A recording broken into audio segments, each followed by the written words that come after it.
ഹരേ കൃഷ്ണ. ഗുരുവായൂരപ്പ ശരണം. കോടി സൂര്യന്മാരുണരുന്ന പവിത്രമായ ശ്രീലകത്ത് ഇന്ന് ഉച്ചപൂജയ്ക്ക് പൊന്നുണ്ണിക്കണ്ണൻ അതീവ ഹൃദ്യമായിട്ടുള്ള ഒരു രൂപത്തിലാണ് ദർശനം നൽകിയത്. ഒരു ഭക്തൻ്റെ മനസ്സിനെ പൂർണ്ണമായും ആനന്ദത്തിലാറാടിക്കുന്ന രൂപമാണ് കണ്ണൻ്റേത്. കളഭത്തിൻ്റെ സുഗന്ധം ആ ശ്രീകോവിലിൽ നിന്ന് ഇങ്ങനെ പുറത്തേക്ക് ഒഴുകുമ്പോൾ നമ്മുടെ ഹൃദയത്തിൽ ഉണ്ണിക്കണ്ണൻ ഇങ്ങനെ കയറിയിരിക്കുകയാണ്. ഇന്നത്തെ കളഭാലങ്കാരം കാണാൻ നല്ല ഭംഗിയുണ്ട്. നല്ല തടിച്ചുരുണ്ട് കുറച്ച് നീളമൊക്കെ ഉള്ള ഒരു പൊന്നുണ്ണി കണ്ണനായിട്ടാണ് ഇന്ന് ശ്രീലകത്ത് ഗുരുവായൂരപ്പൻ നിൽക്കുന്നത്.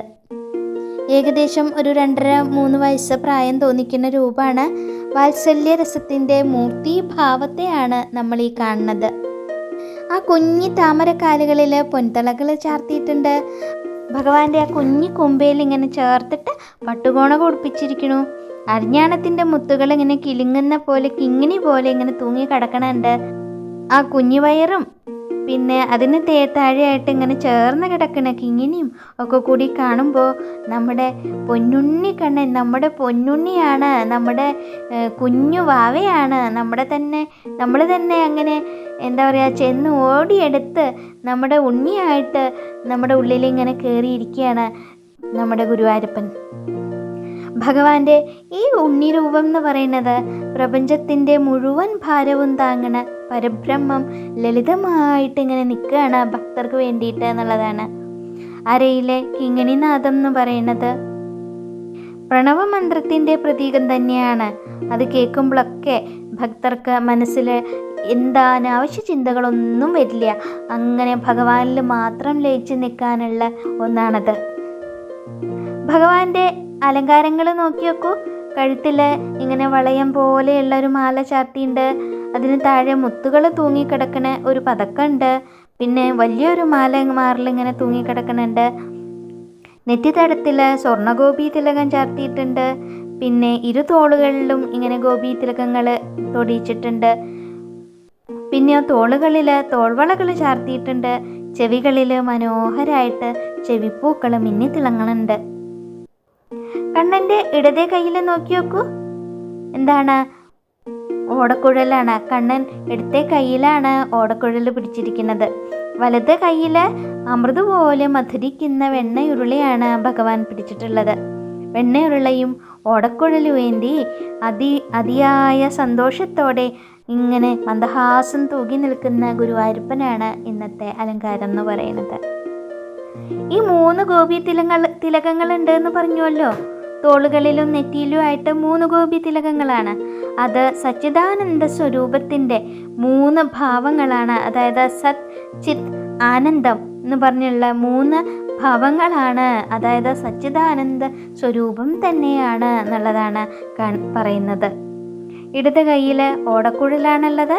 അത് ഭക്തൻ്റെ ഹൃദയമാകുന്ന സുഷിരങ്ങളിലൂടെ വായു നിറച്ച് അതിനെ സംഗീതമാക്കണു എന്നുള്ളതാണ് സൂചിപ്പിക്കുന്നത്. അത് നമ്മുടെ തന്നെ ശരണാഗതിയെയാണ് സൂചിപ്പിക്കുന്നത്. വെണ്ണയാണ് ഭഗവാന്റെ വലത് കയ്യിലിരിക്കുന്നത്. അത് നമ്മുടെ ഭക്തി കൊണ്ട് നിർമ്മലമായ മനസ്സിനെയാണ് സൂചിപ്പിക്കുന്നത്. ആ ഒരു നിർമ്മലമായ മനസ്സ് ഭഗവാന് വളരെയേറെ പ്രിയപ്പെട്ടതാണ് എന്നുള്ളതാണ്. അത് ആ ഭക്ത മനസ്സ് ഭഗവാൻ സന്തോഷത്തോടെ സ്വീകരിക്കണു എന്നുള്ളതാണ്. ഇനി ഭഗവാന്റെ തിരുമുടിയിലേക്ക് നോക്കി നോക്കൂ. തലയിൽ തിളങ്ങണ ഒരു പൊന്നിൻ കിരീടം ചാർത്തിയിരിക്കണു. ആ കിരീടത്തിന് മുകളിലായിട്ട് തിരുമുടി മാലകൾ ചാർത്തിയിട്ടുണ്ട്. 2 തിരുമുടി മാലകളാണ് ചാർത്തിയിട്ടുള്ളത്. അതിലൊന്ന് തെച്ചിപ്പൂവും തുളസിയും നന്ദ്യാർവട്ടവും കൂടി ഇടകലർത്തി ഉണ്ടാക്കിയിട്ടുള്ള ഒരു മാലയാണ്. മറ്റൊന്ന് നന്ദ്യാർവട്ടവും തുളസിയും കൊണ്ട് മാത്രമായിട്ട് കെട്ടിയുണ്ടാക്കിയിട്ടുള്ള ഒരു മാലയാണ്. അങ്ങനെ 2 തിരുമുടിമാലയാണ് ഭഗവാന്റെ കിരീടത്തിന് മുകളിലായിട്ട് ചാർത്തിയിട്ടുള്ളത്. കണ്ണൻ്റെ കണ്ഠത്തിൽ എന്താണ് അണിഞ്ഞിരിക്കണത് നോക്കി നോക്കൂ. പൂമാല ഏതാണ്? അത് വലിയൊരു ഉണ്ടമാലയാണ്. ഇങ്ങനെ താഴേക്ക് തൂങ്ങിക്കിടക്കുന്ന രീതിയിൽ വനമാലയായിട്ട് ഭഗവാന്റെ കഴുത്തിൽ അണിയിച്ചിരിക്കുന്നത്. തെച്ചിപ്പൂവും തുളസിപ്പൂവും നന്ദ്യാർവട്ടങ്ങളും കൂടി പിന്നെ കുറച്ച് താമരപ്പൂക്കളും ഉണ്ട് ഇടയ്ക്കിടയ്ക്ക്. അങ്ങനെ മാറി മാറി ഇടകലർത്തി ഭംഗിയിൽ ഇങ്ങനെ ഉണ്ടാക്കിയിട്ടുള്ള ഒരു ഉണ്ടമാലയാണ് ഭഗവാന്റെ കഴുത്തിലുള്ളത്. വിധാനമായിട്ട്, അതായത് ഇങ്ങനെ മേലാപ്പായിട്ട് ഇങ്ങനെ തൂങ്ങിക്കിടക്കുന്ന രീതിയിലും ഉണ്ടമാലകൾ തന്നെയാണ്. 4-5 ഉണ്ടമാലകളാണ് ചാർത്തിയിട്ടുള്ളത്. അതിൽ 2 താമരയും തുളസിയും കൊണ്ടുള്ളതാണ്. ബാക്കി 3 ഭഗവാന്റെ പ്രിയപ്പെട്ട തുളസി ഇലകൾ ചേർത്തിട്ടുണ്ടാക്കിയിട്ടുള്ളതാണ്. തുളസിപ്പൂക്കൾ എന്നാണ് നമ്മൾ തുളസി എന്ന് പറയുന്നത് ലക്ഷ്മി ദേവിയുടെ പ്രതീകമാണ്. താമരയും തെച്ചിയും ഭക്തിയുടെയും സമർപ്പണത്തിൻ്റെയും അടയാളമായിട്ടാണ്. പൂക്കളുടെ ഈ സങ്കലനം എന്ന് പറയുന്നത് ഭഗവാനും ഭക്തനും തമ്മിലുള്ള സുദൃഢമായ ബന്ധത്തെയാണ്, അതായത് പ്രകൃതിയും ഈശ്വരനും ഒന്നാണ് എന്നുള്ള സത്യത്തെയാണ് കാണിക്കുന്നത്. ആ ഒരു കളഭച്ചാർത്തിൻ്റെ നിറവും തിലകങ്ങളുടെയൊക്കെ പ്രഭയും എല്ലാത്തിനും ഉപരിയായിട്ട് നമ്മുടെ പൊന്നുണ്ണിക്കണ്ണൻ്റെ ആ മന്ദഹാസം, ആ കള്ളച്ചിരി ഇല്ലേ, അതൊക്കെ കൂടി നോക്കി നിന്നാൽ എത്ര നോക്കിയാലും നമുക്ക് മതിയാവില്ല. ഇത്തിരി സമയം കിട്ടണുള്ളെങ്കിലും ആ ഒത്തിരി സമയം കൊണ്ട് നമുക്ക് നമ്മുടെ ഹൃദയത്തിലേക്ക് എടുത്തു വയ്ക്കാവുന്ന മനോഹര രൂപം. പിന്നെ ഒരിക്കലും അത് ആ ഹൃദയത്തിൽ നിന്ന് ഇറങ്ങിപ്പോവില്ല. കണ്ണൻ ആ ഹൃദയത്തിൽ നിന്ന് ഇറങ്ങിപ്പോവില്ല എന്നുള്ളതാണ്. നമ്മൾ എത്രയൊക്കെ സങ്കടത്തോടെ ചെന്നാലും ആ തിരുമുഖത്തുള്ള ആ പുഞ്ചിരി കാണുമ്പോൾ നമ്മുടെ എല്ലാ ദുഃഖങ്ങളും അങ്ങോട്ട് അലിഞ്ഞില്ലാണ്ടാവാണ്. ആ അത്ഭുത രൂപത്തിനെ നമുക്ക് മനസ്സിൽ ധ്യാനിക്കാം. ഭഗവാന്റെ തിരുനാമങ്ങൾ നമ്മുടെ കഴുത്തിന് തന്നെ ആഭരണമാവട്ടെ എന്ന് നമുക്ക് പ്രാർത്ഥിക്കാം.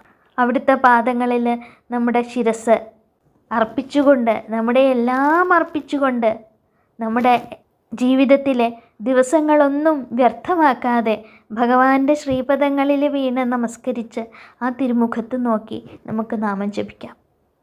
നാരായണ നാരായണ നാരായണ, കൃഷ്ണ ഗുരുവായൂരപ്പ.